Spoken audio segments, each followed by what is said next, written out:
fanfiction is getting bigger and bigger online, with more and more people deciding to throw their hat in the ring and write about their favorite characters getting up to all sorts of wacky shenanigans. But not a whole lot of people really know or are even aware of where fanfiction stands in regards to the law, its legal status, or should I say, lack of legal status. Oh, don't tell me that the one shot I wrote about my Blorbos boinking in the closet's illegal. I mean, with all these factors we have to consider, like copyright, intellectual property, fair use, trademarks, is fanfiction legal? Can I get in trouble legally for writing fanfic? What happens if I do? What's the line, and how do I make sure I don't cross it? How does fanfiction differ from fan art and cosplays and other fan works and the people who are able to make money off of those? Now, this is probably a huge surprise and major disappointment for all of you watching, but I am not a legal expert. But I know someone who is, and they're gonna serve as my legal guru today. Everyone, give a warm welcome to Evie. Hi, my name is Evie. I like to write a lot of fan fiction, and I am currently doing that in the TGCF fandom. Have an official's blessing for those who don't know MXTX's massive wall of acronyms and like Dunme in general. Oh my god. It's hard to keep up with sometimes. And I guess the most relevant thing is that I recently graduated from law school. Yay!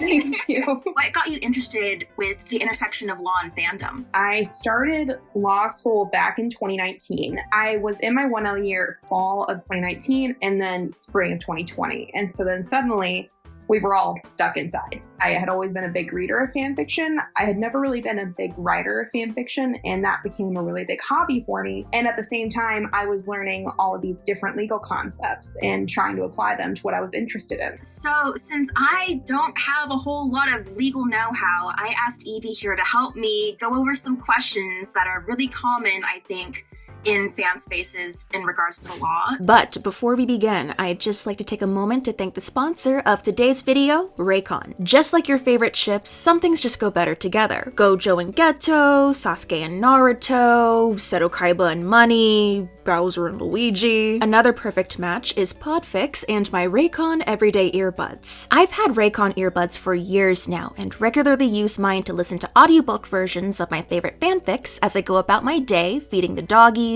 making dinner, and scripting out videos. The sound clarity is fantastic and they block out background noise so I can focus on what I'm doing with ease. With optimized gel tips for the perfect in-ear fit, Raycon earbuds are both super comfortable and will actually stay in your ears, whether you're going for a jog or bobbing your head to TikTok edits. They'll also sit completely flush in your ear when you're laying in bed, so you don't feel them as you're falling asleep listening to music and imagining all the fanfics you'll write.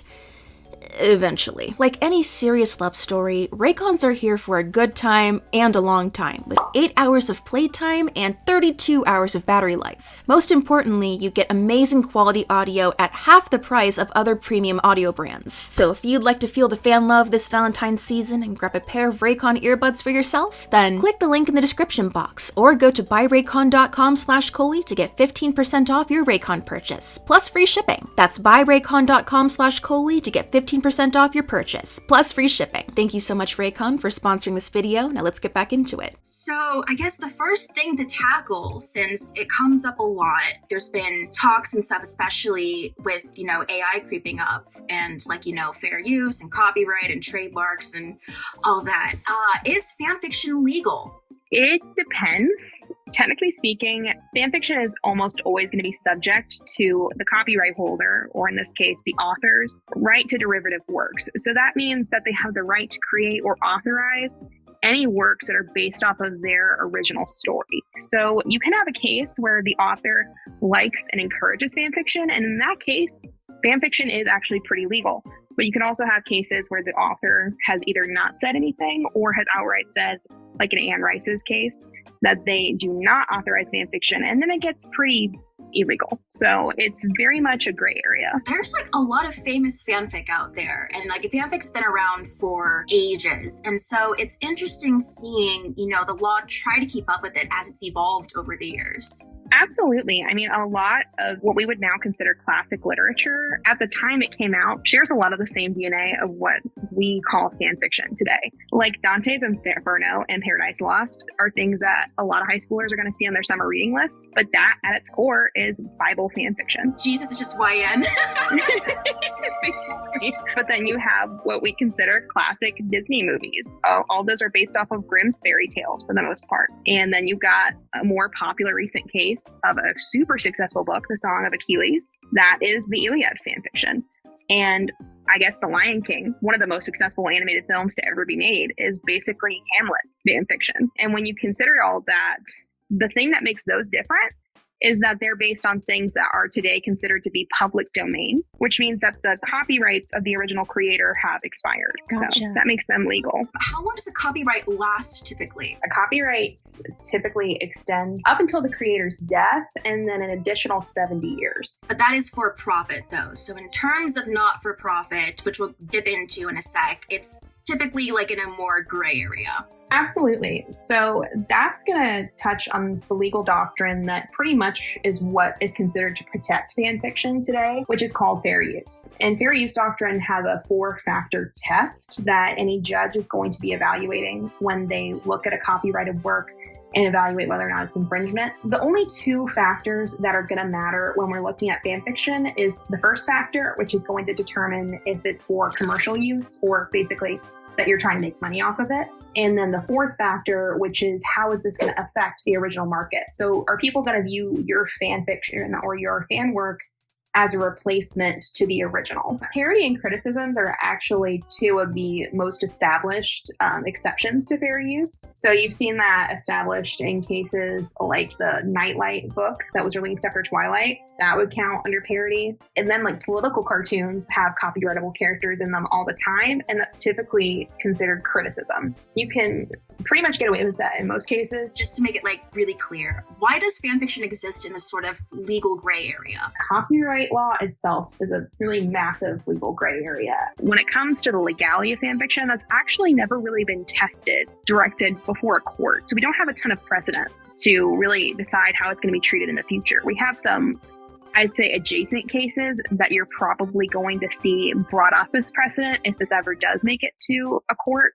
But there hasn't been a judge who's really come down and said, you know, here's where the dividing line is between what is and isn't okay with fan fiction. The guidance we do have mostly comes from organizations like the Organization for Transformative Works, who really is trying to kind of push the limits of fair use outwards in a way that benefits fan creators. But their guidance on that, while they have a lot of educated lawyers on their team who are very smart, they just haven't gotten it before a court yet. Yet is, I think, the key word, because Lord knows, like, we're going to have a fanfic case in court one of these days. Yeah. I mean, we already could have, if you think about it. The real reason that we haven't was in the 50 Shades of Grey case. Stephanie Meyer just chose not to press that issue. But I mean, it's basically because of Stephanie Meyer being laid back in that case that this hasn't been tested yet. In general, even when we're not talking about fan fiction, courts already have a really hard time just deciding whether or not actual legitimate films and movies and books that are completely independent of each other, whether or not they've copyrighted each other. It's something that is a really complicated test that is going to be weighed out on a case-by-case basis, even on works that are supposed to be completely and totally original. It's all very new. The Copyright Act of 1976, it was really made with the motivation of corporations wanting to benefit on the enormous amount of money there suddenly was to be made in mass media. There wasn't as much necessarily loss posed by the threat of copyright infringement. When after 1976, where you saw companies, and mainly Disney, kind of write the copyright laws we have today, that's when you kind of see it start taking over our media culture. On a scale of fandom at this point, like we've never even seen before, like anticipated. Like you said, there like very well could be fanfic like court cases that just never happened because the source media holders were just like, oh, it's fine. So yeah, you really don't see the actual copyright holder start to make a fuss over it, because usually it doesn't look very good for the copyright holder. It looks like they're attacking their own fan base. The only times you're really going to see them do that is when the copyrighted work is a genuine threat to the profitability of the original in some way, shape, or form. It's like if someone wrote the entirety of Harry Potter, but Drury became canon. Suddenly all the Drury people want, to buy that version, and then J.K. Rowling's like, oh no, money slipping out their fingers. Should I pursue this sort of thing? Exactly. I think another great example is the crazy amount of book series that were coming out after the Hunger Games that were trying to be the Hunger Games, but in a slightly different font, where it's we're going to try to get Hunger Games fans to read this and pay for this. But we don't want to get sued by Suzanne Collins, so we're going to call it Divergent. So I think a lot of people come down pretty hard on fanfic authors. But when you look in the world of media, there's a lot sleazier things out there than writing fan fiction.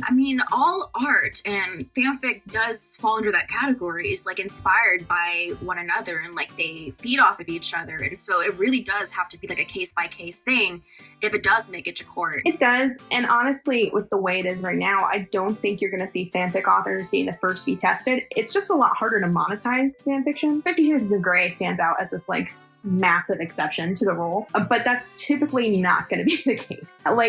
When you do see these issues come up, it's usually when a fan artist has amassed such a big following, and sometimes their style is so similar to the official style that people will get it confused with original artwork. It just doesn't pose as much of a threat to the copyright holder in a lot of ways. I'm thinking of a very popular Percy Jackson fan artist. I believe her name is Viria, and she did a whole bunch of Percy Jackson fanfic to the point where Uncle Rick found her and took her on as an official artist for the series. And so I'm thinking, if authors, TV show people, whatever, are able to scoop up fan artists, who's to say that they're not going to scoop up fanfic writers at some point to be they can get the word out there and promote it with us. That's actually a real possibility. I think that they'll have to be careful with how they contract that, just to make sure that they're not accidentally giving away part of their copyrights to fanfic authors, because I do think that's always a risk that's going to be posed. But when you look at how much influencer marketing has become a big deal for other brands outside of media,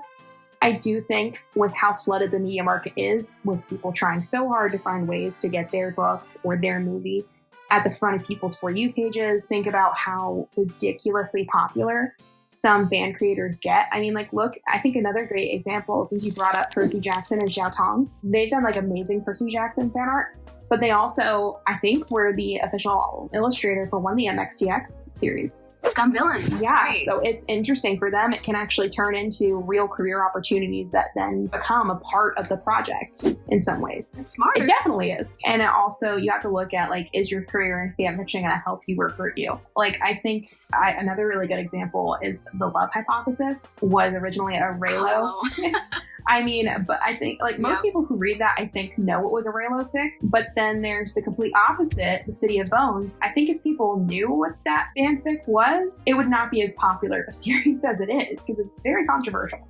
So it really is going to depend on if you are a marketable fanfic author, which sounds weird to say. I think it's a very far future. Yeah, it's good to tackle this all now, so people are kind of aware of what to expect potentially. I don't think AO3 was really a household name 5 years ago. So it's kind of crazy to think how much it's changed. How is fanfiction able to exist in regards to copyright and not owning the intellectual property that's writing about and using? So it kind of goes back to what I said in the initial question. It's really coming down to the copyright holder and how they decide to handle it on an individual basis. Now, in the more modern cases, you're typically going to see really popular authors kind of choose to look away because it actually benefits them.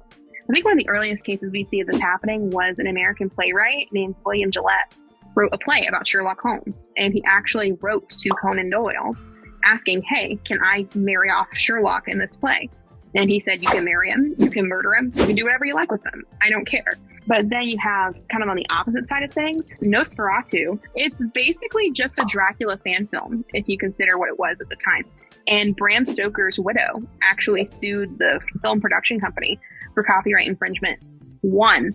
And then almost every single film reel of that was destroyed. And the only reason we have that film today and that it's become a cult classic is because one collector had a hidden film reel somewhere in the back of his closet.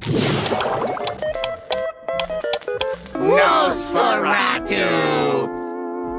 Oh, yeah, the Bridgerton musical. That was a really interesting case where, you had Netflix and Shonda Rhimes and the author of the original novels kind of choosing to let this thing blossom on TikTok the way it did during the pandemic, because there didn't really seem to be any harm in it.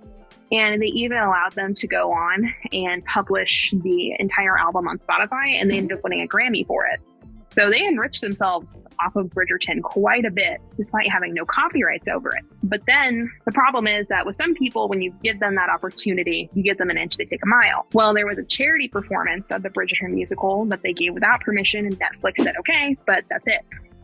And they said, nope, we're going to keep going. And at that point, they were going to be holding it at the Kennedy Center in DC, which those two factors are really going to hurt you if you're a fan work, are going to be your commercial nature and direct competition or market competition of any kind. So they were selling tickets for a pretty high price, and they were holding this in DC, which was directly competing with the official Bridgerton experience that was already going on in DC at the time.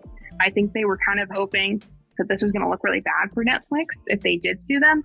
But their behavior ended up being so blatant that it really backfired on them, not only legally, but the entire internet turned against them. But you sometimes see the opposite version of this story, you know, where they're given this wide range by the copyright holders, and it actually ends up benefiting the copyright holder. Look at what the Marauders fandom has done in a lot of ways. There are two fics that even just from just seeing things on TikTok, I know, which would be All the Young Dudes and Crimson Rivers. And particularly in the case of Crimson Rivers, that's caused a renaissance of the Hunger Games. That one fic has amassed such a crazy, devoted, and active following that it's really benefiting not only its source material of Harry Potter, but also the Hunger Games. If someone was smart and was like, oh, all these people are hopping on to this Harry Potter Hunger Games AU. What if we made more Hunger Games content after this prequel came out? It could do well because of this brand new audience that's been drawn in because of this fanfic. It's true. And I mean, I think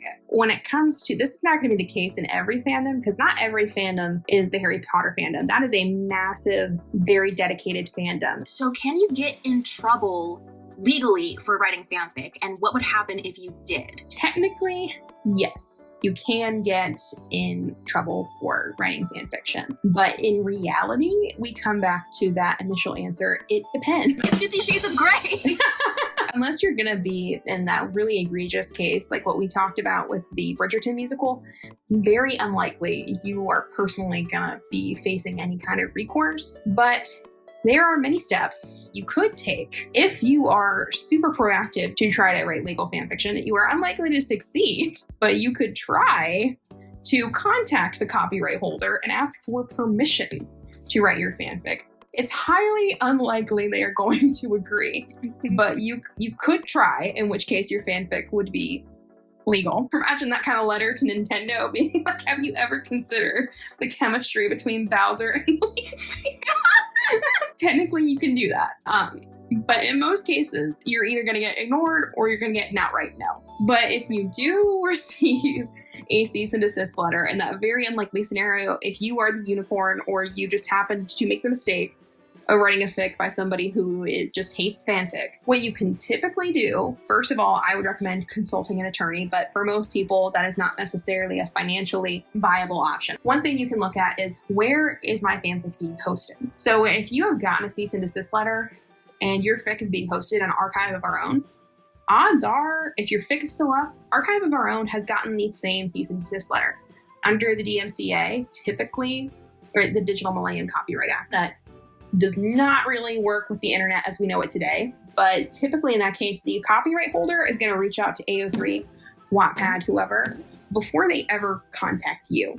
Typically, you're going to get a notice from the platform. In most cases, you're posting your fic on the internet, in which case your platform is who's going to get the DMCA claim. In this case, if AO3 has gotten a legitimate copyright infringement claim, and they decided, no, we think this is transformative, we think this falls under fair use, AO3 typically is going to fight that battle for you. Not to say that you should not secure your own representation or that you shouldn't be contacting AO3's legal team, because you should. They do have a legal defense fund, and they do provide legal services for advocacy in the realm of fair use. So we talked about, hypothetical court cases that could have happened in the past, but are there any other prior lawsuits that have happened that do involve fanfic in some sort of way? Kind of, yes. So one of the most recent cases that I think is going to be most relevant to a lot of people, particularly on TikTok, because that's one of the biggest areas where fandom is engaging right now, is going to be a lawsuit that happened in California that was settled in 2017 between Paramount Studios and a YouTube fan series called Axanar. That was going on for several years. I also want to say this was settled out of court, so this never actually made it before a judge. So nothing about this is binding, but it does give us some interesting leeway into seeing how this might be handled in the future. Basically, Axanar was a fan series that was based on the idea of the Klingon War in Star Trek, where they basically took what was sort of part of a couple of episodes of Star Trek and then tried to make an entire series of background on it. They had people who were at a professional level working on this to the point where it was kind of making Paramount start to sweat fans. So Paramount then goes in and sues the producers of the film. They did try to use the fair use defense in court, and the judge said, nope, fair use is not going to protect you here because your work here is just not sufficiently transformative. I'm not really sure if the YouTube channel was monetized at the time, but that was probably also a factor considering how much money you can make off of YouTube if you are monetized.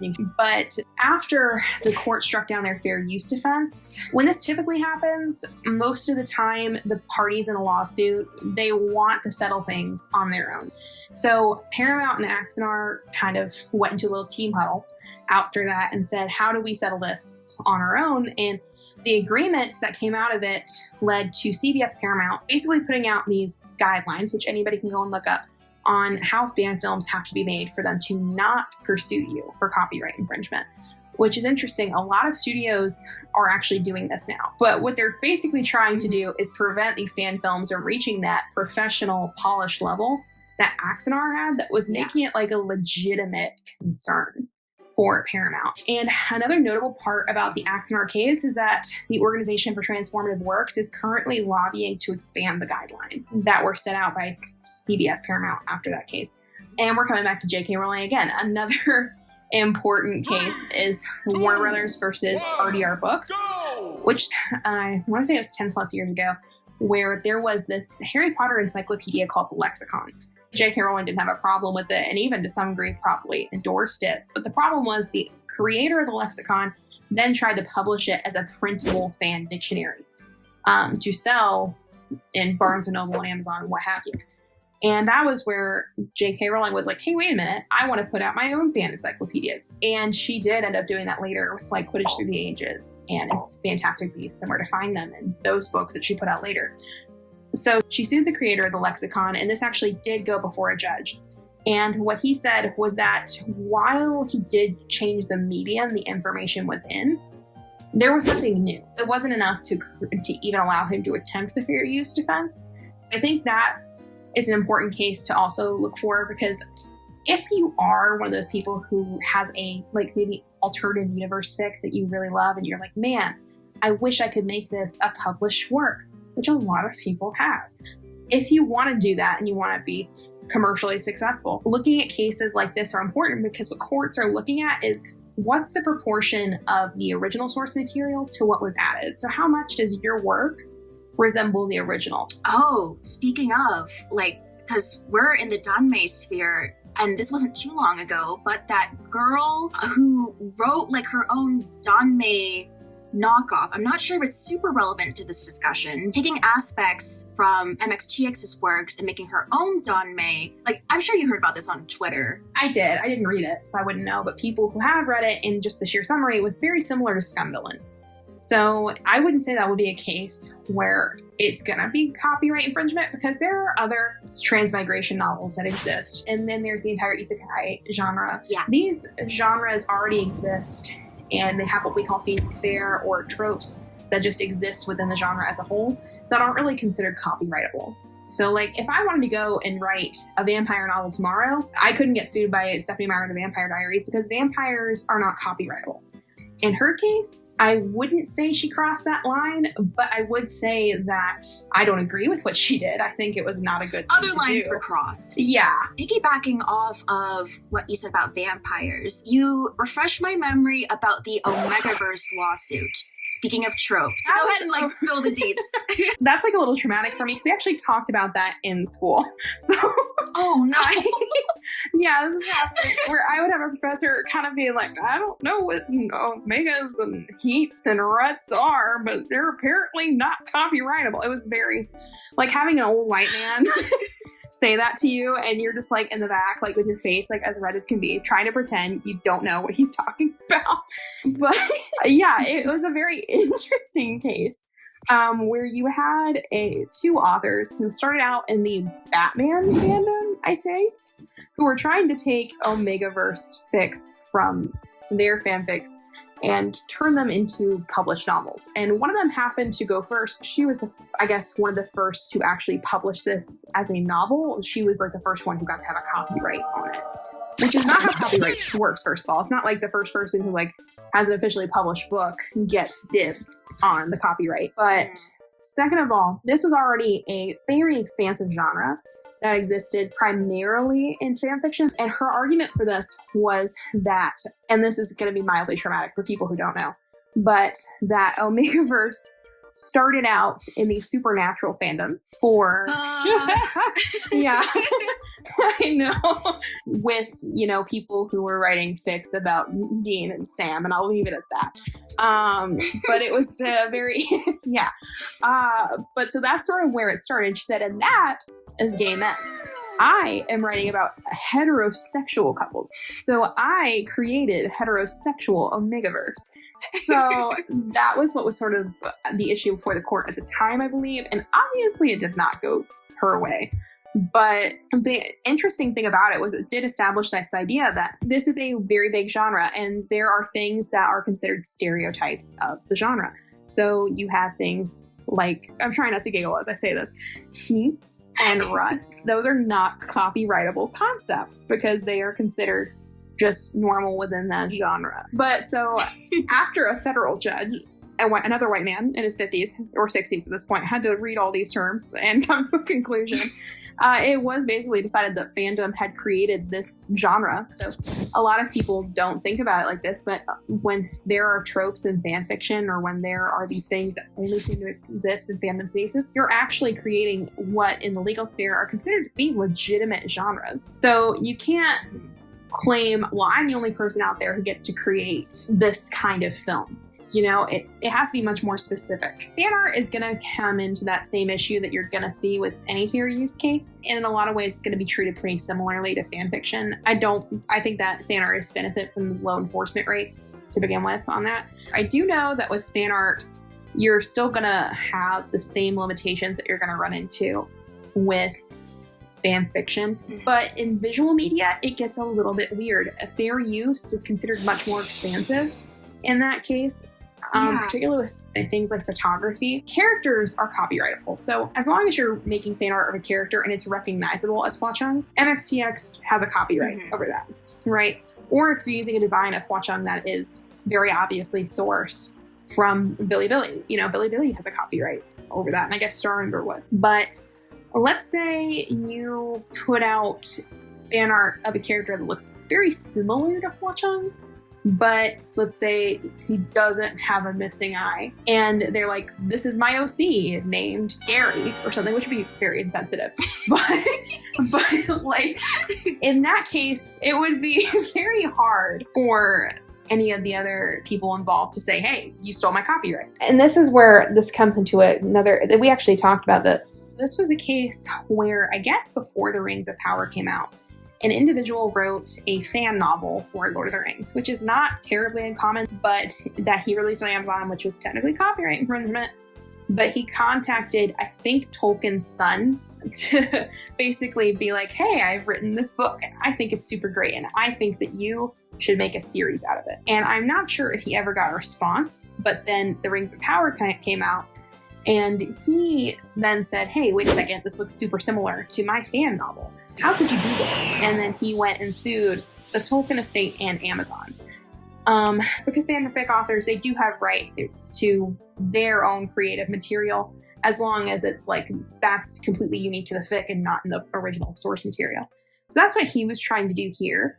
So Like, the idea is that you can't infringe upon work that was already infringing to begin with. So if they do find something that is completely unique to the novel in the Rings of Power, then they're going to owe him some money. So, okay, does fanfic legality differ depending on the platform? So, like, does it differ based on if you read on Wattpad or AO3 or, like, even on Twitter? I wouldn't say for you as a fanfic author, the legality of your work is going to change depending on where you post it. Now, the legality and how the platform conducts itself and your rights based on as a user on that platform are what's really going to change. So, like, I'd say the site that I think is probably the most consistent and upfront would be AO3. They have a posted policy on copyright and on DMCA claims, but they also already have what's a relatively expansive view of what's a transformative work. So, as I already said, if you get a DMCA claim on AO3, unless you were just like, let's say you posted a fan translation of MXCX's newest novel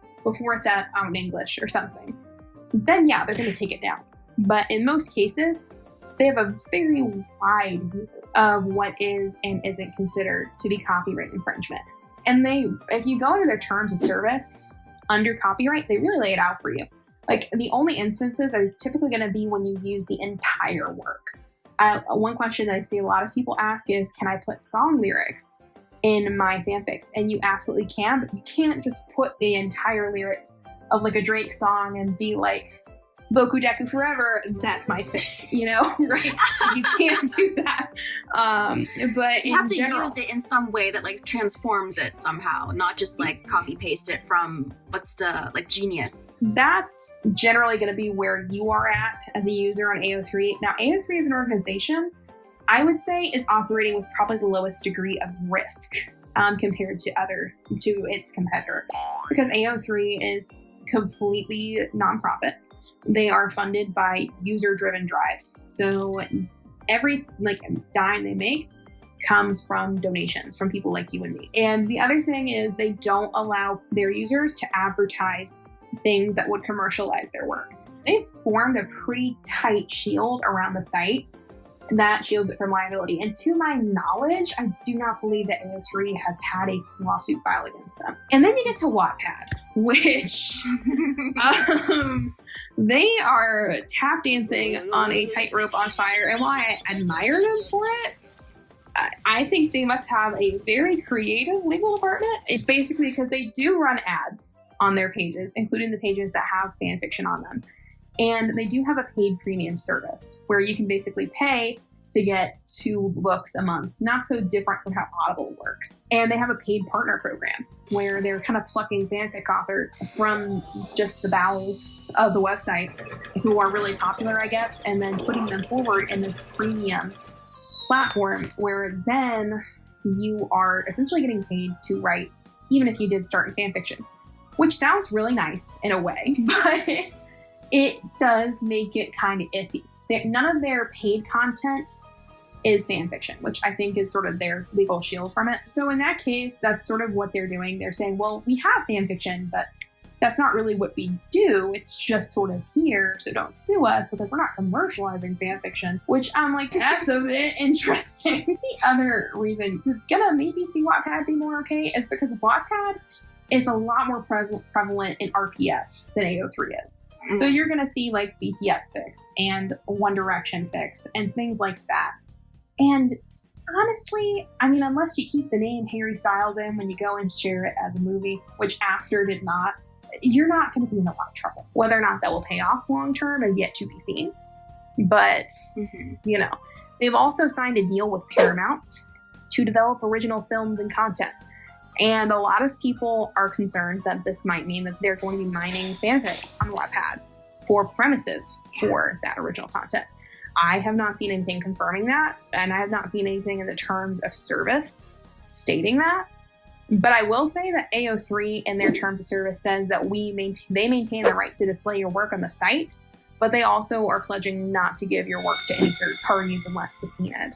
So I'd say that's the difference between the two sites. And I'm not going to say that Wattpad is doing that, because there's no basis for it, but it is a concern that people have, and I've yet to see anything saying that they are or are not going to be doing that. But I mean, we'll just have to see how all this plays out. And then you get to the last option, which is Twitter. Twitter is going to handle copyright in a really similar way to YouTube. They are going to be more compliant to the DMCA scheme of how you respond to copyright claims. So they're probably, if your work gets copyright struck on Twitter, they are probably going to take it down first, ask questions later to avoid being in trouble. And you can once again file an appeal. If it's truly infringing, you're probably going to have a problem on appeal. And this has not really been an issue for fanfic authors or even fan artists. This will occasionally be an issue for people who like to make audio edits and fan edits, because music groups and labels are very aggressive about copyright striking anything that uses their music. Oh yeah, I'm well aware as a person on YouTube. Yeah, you would know better than me at that point.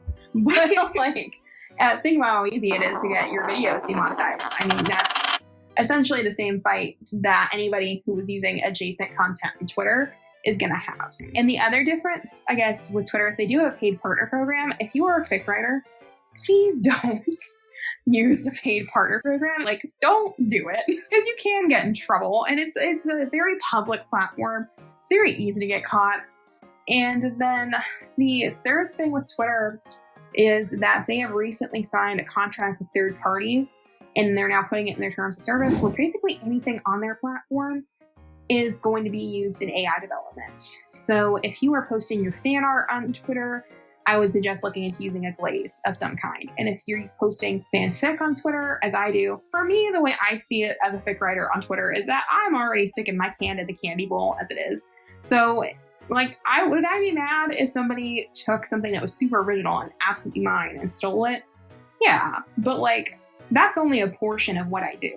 And so when we're talking about an AI coming in and chipping away at that in chunks where they were, with how unsophisticated fic AI bots are right now, I'm not as concerned. With how quickly moving art AI is right now, if I was a fan artist, I would be much more concerned. You're just going to have to determine what your level of risk is if you're putting fan content on Twitter. What can fanfic writers do then to make sure that they don't get into hot water? For most fanfic authors, I'd say it's actually remarkably simple to not get in trouble for writing fanfiction. I think that a lot of what we see today is pretty alarmist, at least for now. I mean, it could change, as we've discussed, with how fast the genre is moving. But for now, the only thing you really need to do is basically just follow AO3's lead on the issue. So don't go around mass producing and selling your ABO, I don't know, One Direction RPF, you know?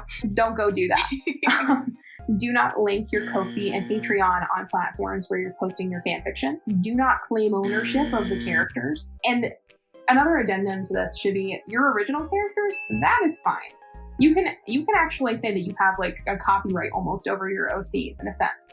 But any characters that are native to that work, you cannot claim ownership of, which is, I think, where you would see that pop up in the old days of fanfiction.net, where you would see, like, in the author's notes, them being like, haha, I don't own these characters. I stole them from so-and-so, but I don't own the work. Like, you used to see authors, it's very cringe now, but like, that's what people used to do. And it's generally understood that that's the case now, but just like, don't go around and say, you know, Hua Chung, I made him. Like, you can't do that. He belongs to me. I know, he's mine. And it's understood that when you agree to the terms of service on whatever platform that you're posting on, you can't post any copyrighted work that is not your fic site. You're generally good. The only other trend that I see lately that's concerning that I would warn is do not sell book-bound copies of fanfiction, which is becoming very popular on TikTok. Don't do it. You can commission somebody to bookbind for you, but don't go out and say, I made this beautiful cover of A Court of Thorn and Roses fanfic, and I will sell it to whoever wants it. You can't do that. Like, it's such a fine line. It's such a gray area. It's hard for people to, like, see it intuitively sometimes. Yeah, no, it certainly is. It certainly is. Like, there are some cases where it's super obvious, where it's like Bridgerton, like, what were you thinking? And then there are other cases where it's like, oh, but I just made a keychain for my character that I really like, and I wanted to sell it on Etsy. There's like different levels of, I think, blatancy. Makes you look at every case a little different. way. You bring up keychains, and that ties into our next question, which is, how does fanfic differ from other fan works like fan art, cosplay, edits, all of that, like legally? Well, it's interesting. So we've kind of already gotten into it a little bit with fan art. It gives me hives a little bit with how confusing it can be. But like generally, let's say you are a fan artist and you have made prints of a copyrightable character. Like, let's say you love Percy Jackson and you've made this Annabeth fan art that you are really proud of and you want to sell prints. Most of the time, that is going to be illegal, like on websites like Etsy and such. You can go to a website like Redbubble that is already going to pay royalties to whoever the copyright holder is. And that's why Redbubble is considered much more friendly for fan prints. And you'll typically not have a problem there because whatever profit you're making, a chunk of that is going to the copyright holder. There are other cases where some fan artists will make merch, and very expensive merch, where I will sit there and go, But at the same time, it's gonna come into question like, okay, but like, is it competing with something that the copyright holder is putting out right now? If you're making like completely original fan art and you're just releasing it on your Patreon page as like a monthly benefit, while it's not technically legal, at the same time, are you coming into direct competition with somebody making official content? You're not. So while none of it's technically legal, it's really coming into that fourth factor of how is this impacting the original? I know it could just be like misinformation as well, but there's always tiffs involving like the law of fan art and fanfic. I myself struggle to understand this question of the difference between those two mediums. And I would have to say it's going to come down to how transformative the different mediums are, right? So fanfic is a lot more reliant on its source in many ways than fan art is. And writers have their own style too, right? But artists have their own art styles. Yeah. Are also much more likely to cross multi-genres. There are some fan artists that you'll see who will make artwork for just one property, but that's not as common. Typically, you'll see fan artists who draw something for Genshin one day, and then they'll do something for My Hero Academia the next. They don't typically tend to be as fixed. But I mean, it's going to come more so into those visual medium questions where I'm just not myself as on where that line's going to be drawn. And it's once again going to come down to the proportion of transformative elements to the original work. Fan art currently is a lot easier to monetize. So we've touched on, monetization and for-profit fan works being like, but like, can fanfic authors actually be paid for, commissions and like writing fanfic for people? Yes. I mean, well, technically no, but yes. So like we already said, you can't go on your AO3 and link a Patreon or a Ko-fi, but you can say link your Twitter. And then on your Twitter, you have a link to a Ko-fi. And if people read your work and really like it and they want to make a donation to you to support you to continue to write more work, then yes, they can do that. And they can do that through Patreon as well. Where I think people get in a little bit of trouble with Patreon is where they'll put entire fics behind permanent paywalls on Patreon. Should you be doing that? No. Your fic has to be available somewhere for free in order to really escape that commercial use thing. What I've seen a lot of people do, and I'm not gonna lie, I myself have considered it a couple of times when I was in school and money was a little low. Sometimes people will release their fic chapters early on Patreon, and it'll still be on AO3, so it's still gonna be free. But I mean, if you want to pay to get early, you can. And to that, I say you're walking a very thin tightrope there. It could be okay. It could not be okay. Like, it's sort of like if you're selling yourself more as the product on your Patreon, people might be there for the fic, but what they're paying for with the Patreon is you. So that's sort of like a system where you're gonna run into less trouble being paid for fics. So the gift system or the tip system is kind of how profiting on fanfics currently works. Tips and commissions, I would say, are different things entirely. Because a tip, that would just be counted legally as a gift. You wouldn't even have to pay taxes on a gift. So, I mean, gifts are just sort of like, I'm not going to say a get out of jail free card, but in a lot of ways, if something is considered a gift, then it's not going to face the same kind of scrutiny as it would be if you were giving someone $200 to create a fic for you, because I mean, at that point, that's income. Obviously, this has never been tested in court, but not all fic commissions are treated equally, let's say. So we've created 3 scenarios here. Scenario A is Coley is a passionate fan of Bowser Luigi fanfiction and has earned a wide following from the fan base on Twitter and AO3.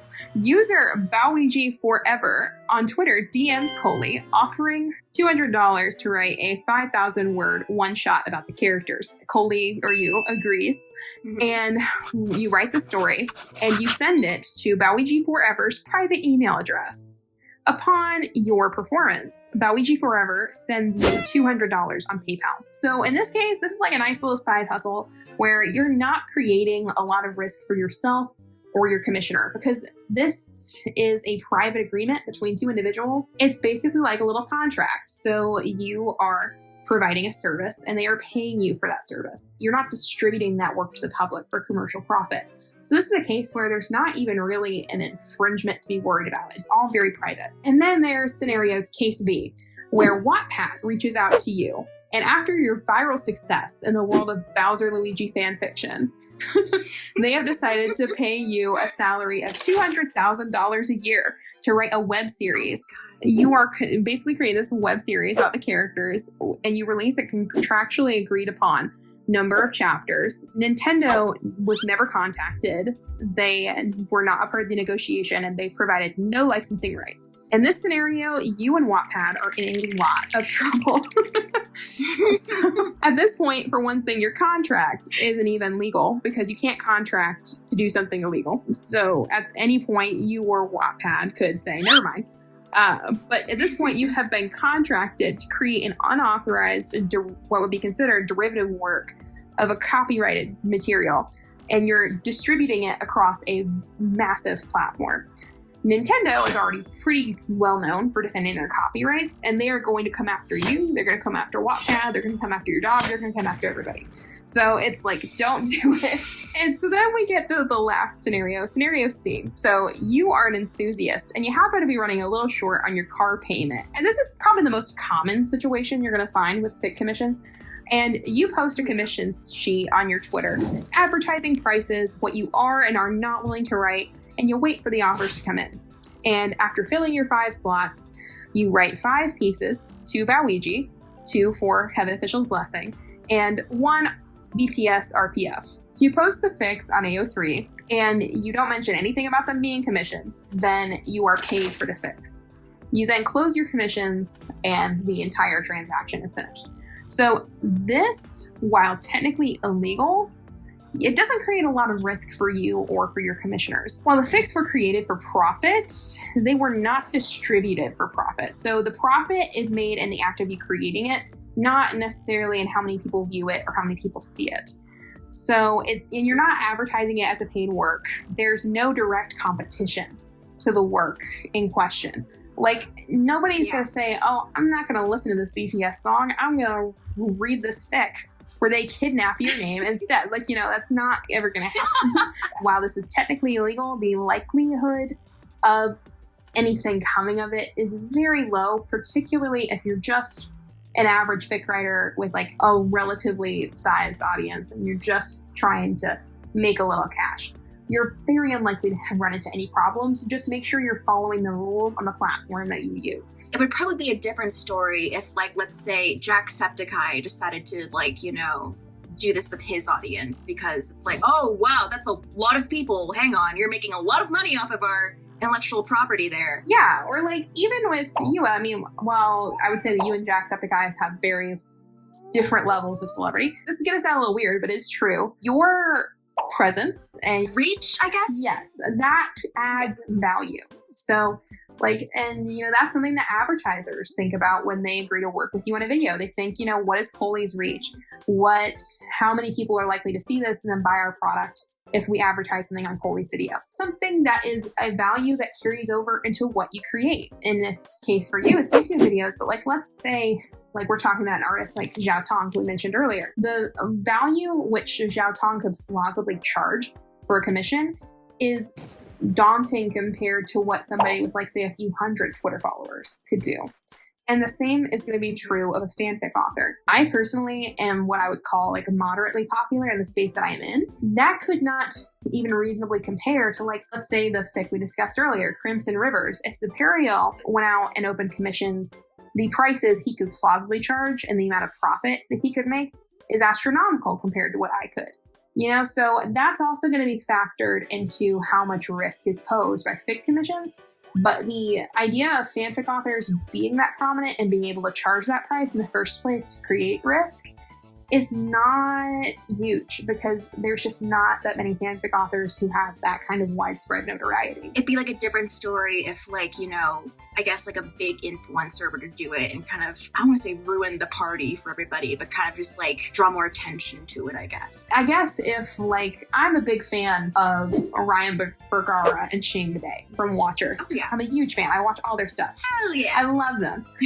So, like, if they put out fanfics and they're like, we're commissioning things, I'd be like, I'm going to take out a loan. I am going to do what I have to get fanfiction by Ryan Bergara or something like that, you know? So they theoretically, if you had somebody at that level of celebrity doing that, or I guess if we wanted to go like way bigger and say like somebody like Pokimane opening up fic commissions, I highly doubt they ever would. But if they did, then that creates a problem, because I mean, think about the ridiculous amount of money somebody would be willing to pay. Like, that'd be thousands of dollars at that point. And let's say it was for a smaller property. I mean, you can see cases where this is not going to happen to the average person, but what if it's a celebrity who is bigger than the work they're making fics out of it? I mean, like, it's unlikely, but if it did happen, that's a really big problem. Like, for example, my sister is an author. Yeah, she writes romance novels, so we're in completely different sides of the game. But her favorite book series of all time is The Ravenels, which, if you like historical fiction, you've probably heard of, but if you don't, probably not.